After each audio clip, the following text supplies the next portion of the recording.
Hello বন্ধুরা, welcome to the Banga news YouTube channel. অনেকে কিন্তু বলছে যে পিএম কিষাণের টাকা মে মাসে পাবেন, অনেকে বলছে পিএম কিষাণের টাকা জুন মাসে পাবেন, আবার অনেকে কিন্তু বলছে ভোটের আগে পাবেন, আবার অনেকে বলছে ভোটের পরে পাবেন।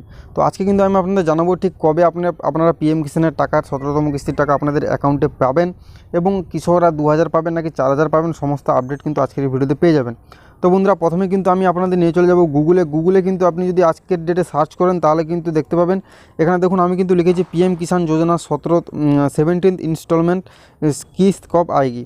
এখানে দেখুন কি लिखा है, ऐसा अनुमान लगाया जा रहा है कि लोकसभा चुनाव के नतीजे की घोषणा की बात पीएम किसान सम्मान निधि योजना की 17वीं किस्त आ सकती है। आपको बता दें कि जून को 4 जून को लोकसभा चुनाव के नतीजे की घोषणा की जाएगी। कहने की मतलब है कि 4 जून के बाद कभी भी आ सकती है। অর্থাৎ 4 জুনের পরে, জুন মাসের 4 তারিখের পরে যে কোনো তারিখে কিন্তু আপনারা 17তম কিস্তির টাকা আপনাদের ব্যাঙ্ক অ্যাকাউন্টে আসতে পারে।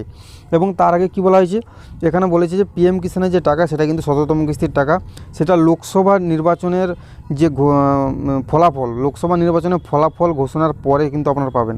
তার আগে কিন্তু এখানে বলা হয়েছে তার আগে কিন্তু আপনাদের পাওয়ার সম্ভাবনা খুবই কম।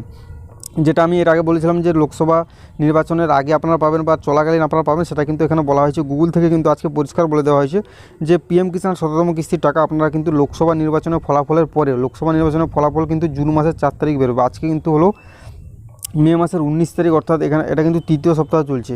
আরও একটি সপ্তাহের পরে কিন্তু সেটা রেজাল্টটা বেরোবে এবং সেই রেজাল্ট বেরোনো আউট হওয়ার পরে যে কোনো তারিখে বা যে কোনো দিনে আপনারা পেয়ে যেতে পারেন। অর্থাৎ আপনারা ধরে নিতে পারেন 15 দিনের মধ্যে কিন্তু আপনারা আপনাদের টাকাটি পেয়ে যাবেন, 15 থেকে 20 দিনের মধ্যে পেয়ে যাবেন।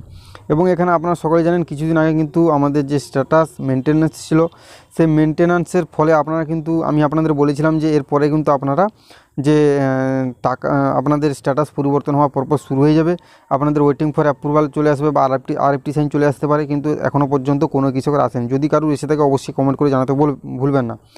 এবং যেসব কৃষকদের কিন্তু এখনও পর্যন্ত আসেনি, আপনাদের চিন্তা করার কোনো কারণ নেই, কারণ 99% কৃষকের কিন্তু এখনও পর্যন্ত স্ট্যাটাসে কোনো পরিবর্তন আসেনি। তার কারণ কি? তার কারণ হলো এই নির্বাচনের জন্যই। লোকসভা নির্বাচনের জন্য কিন্তু আমাদের যে প্রধানমন্ত্রী তথা বিভিন্ন কিন্তু যে কর্মকর্তারা তেনারা কিন্তু বিজু শিডিউলের মাধ্যমে কিন্তু এই পিএম কিষাণে টাইম দিতে পারছে না, যার কারণে কিন্তু অফিসিয়ালিভাবে এর কিন্তু যে কাজ বা টেকনিক্যাল যে যত কাজ আছে সেসব কিন্তু এগোতে পারছে না, যার কারণে কিন্তু এত লেট হচ্ছে। এবং যেসব কৃষকরা কমেন্ট করে বারবার কমেন্ট করেন যে কত তারিখ দেবেন বা কত তারিখ দেবেন, ফেক ভিডিও এরকম কিন্তু কমেন্ট করেন, তাদের উদ্দেশ্যে বলছি আপনারা কিন্তু 4 জুন অর্থাৎ জুন মাসের 4 তারিখ পর্যন্ত ওয়েট করুন। জুন মাসের 4 তারিখের পরে আপনারা কিন্তু নির্বাচনের ফলাফল যাই হোক, ভালো হোক খারাপ হোক যাই হোক, তারপরে কিন্তু আপনারা 1 সপ্তাহের মধ্যে আপনাদের পিএম কিষাণ সবসিডিটা আপনাদের যে অ্যাকাউন্টে সেই অ্যাকাউন্টে কিন্তু পেয়ে যাবেন। এবার আসি 2000 টাকা কিন্তু কারা পাবেন, 4000 কারা পাবেন। যারা 2000 পেয়ে আসছেন এবং প্রত্যেকটি কিস্তি কিন্তু পেয়ে আসছেন তারা 2000 টাকাই পাবেন। যারা এর আগের কিস্তি মিস করেছেন বা তার আগের কিস্তি মিস করেছেন বা আপনাদের অ্যাকাউন্টে কোনো ভুলভালের কারণে আপনাদের অ্যাকাউন্ট যে ব্যান হয়ে গিয়েছিলো বা আপনাদের অ্যাকাউন্ট ক্যান্সেলের কারণে আপনারা টাকা পাননি, এরপরে আপনার অ্যাকাউন্ট ঠিক করে নিয়েছেন, যার কারণে আপনারা কিন্তু এর আগের কিস্তি এবং এই কিস্তি মিলিয়ে আপনারা 2 কিস্তি 4000 টাকা পেয়ে যাবেন। এবং যারা পরপর কিস্তি পেয়ে আসছেন সমস্ত কিস্তি, তারা কিন্তু 2000 টাকাই পাবেন। তো বন্ধুরা, আজকের ভিডিও পর্যন্ত দেখা হচ্ছে পরের ভিডিওতে। ততক্ষণ সবাই ভালো থাকবেন, সুস্থ থাকবেন।